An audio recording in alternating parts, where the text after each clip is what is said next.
হয় বৰ্তমান মই উপস্থিত আছোঁ দৰং জিলাৰ চিপাঝাৰৰ বলদেৱ পুখুৰীৰ পাৰত। ঐতিহাসিক বলদেৱ পুখুৰীৰ পাৰ বুলি ক'লে সকলোৱে নিশ্চয় জ্ঞাত দৰংবাসী। কিন্তু যোৱাকালি আমি এটা বাতৰি সম্প্ৰচাৰ কৰিছিলোঁ যে বলদেৱ পুখুৰীত ভোগালী উপলক্ষে উৰুকা উপলক্ষে সকলোৱে লগে ভাগে পৰিয়ালৰ সৈতে এসাঁজ খাবৰ কাৰণে সকলোকে মাছ বিতৰণ কৰা হ'ব, খোলা ফুলত মাছ দিয়া হ'ব।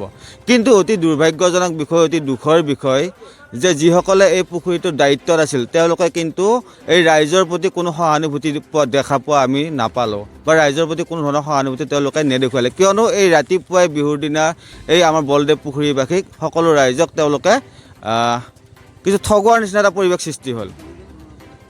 আমি কিছু সামগ্ৰিক পৰিৱেশ আপোনালোকক দেখুৱাম। তেওঁলোকে মাছ দিবৰ কাৰণে, ৰাইজক মাছ দিবৰ কাৰণে আজি যি উৰুকাৰ কাৰণে আয়োজন কৰিছিলে, এই মোৰ পিছফালে দেখা পাইছে তাতে বেৰিকেড বনাই থোৱা আছিলে, তাত মানে মাছ ৰাখিলে হয়, সেই মাছবোৰ আমি ৰাইজক বিতৰণ কৰাৰ ব্যৱস্থা কৰা হৈছিল। কিন্তু এই পুৱা সময় ৰাতিয়েই দুভাগ ৰাতিয়েই মাছবিলাক কিন্তু ইয়াতে লৈ যোৱা আমি গম পালোঁ ৰাইজৰ মুখৰ পৰা। কিন্তু এতিয়া এই ক্ষেত্ৰত আমি কিছু ৰাইজৰ প্ৰতিক্ৰিয়া আপোনালোকৰ আগত দেখুৱাবৰ কাৰণে চেষ্টা কৰিম। আহিলে এইটো হয়, ইয়াৰে মানে আপোনাৰ বিশেষ মানে এইটোৱে আৰু আমি এটা অভিযোগ পালোঁ যে মানে তেওঁলোকে ৰাতি হয়তো কিছুমানে মাছটো জাল মাৰি কিনে তেওঁলোকে লৈ গৈছে, যিটো ইয়াতে বিক্ৰী কৰা কথা আছিলে। তেওঁলোকে স্থানীয় ইয়াতে এতিয়া উপস্থিত মানুহখিনি আমাক অভিযোগ দিছে যে যিটো ইয়াত বিক্ৰী কৰা কথা আছিলে ৰাতিতে কোনোবা আহি ৰাতি মাছখিনি লৈ গৈছে, তেওঁলোকে সেইটো অভিযোগ। আৰু সেই বিষয়ে আমি এতিয়া অনুসন্ধান আমি কৰি আছোঁ।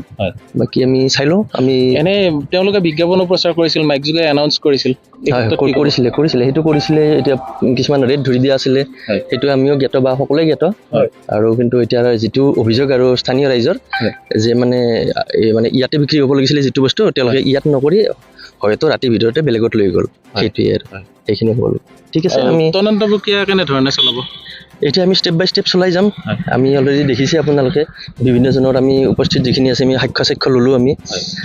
আৰু আমি মাতিম, আৰু মানুহ মাতিম। এতিয়া আৰু এজনে কিছুমান আমাক তথ্য দিলে যে মানে কিছুমান হয়তো ট্ৰাক আহিছিলে ৰাতিৰ ভিতৰতে, বলেৰো পিকআপ বা কিবা কিবি তেনেকৈ। আৰু আমি চাই যাওঁ গৈ, আমি যিমান সোনকালে পাৰোঁ আমি এইটো আপোনালোকে আপোনালোকে ফাৰ্ডাৰ ৰিজাল্টটো পাব আৰু বা আপডেটখিনি পাই থাকিব। ঠিক আছে, ধন্যবাদ। কিন্তু বেপাৰীক দিলোঁ যদি ইয়াতে যদি আমাৰ অন্তত কিছু মানুহক লাগি যে অলপ মাছ ৰাখিলে হয়, মানুহখিনি অলপমান সান্তনা হ'ল হয়। কিন্তু ইমান ক'ৰ মানুহ আছে, বিভিন্ন প্ৰান্তৰ পৰা মানুহে ইয়াত জম খাই গৈছে।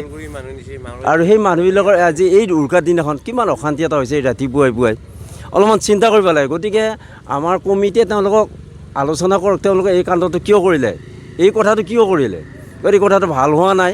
আমি আলোচনা বিবেচনা কৰি তেওঁলোকৰ ওপৰত এটা বৃহৎ ব্যৱস্থা ল'ব লাগে বুলি মই ভাবোঁ। আৰু এইখিনিয়ে কৈছোঁ, হয় নে কি কয়?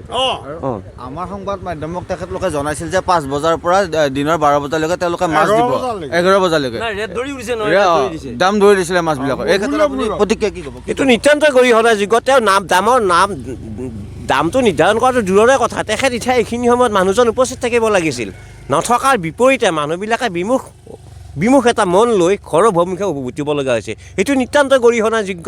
আৰু তেখেতসকলে সামাজিক মাধ্যমত মাইক যোগে ঘোষণা কৰিব নালাগিছিল এইটো কথা।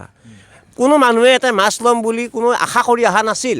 যেতিয়া তেখেতসকলে নিজে ঘোষণা কৰিছিল যে ইয়াতে ৰাতিপুৱা 5 বজাৰ পৰা 11 বজাৰ ভিতৰত মাছটো সুলভ মূল্যত বিতৰণ কৰা হ'ব, এই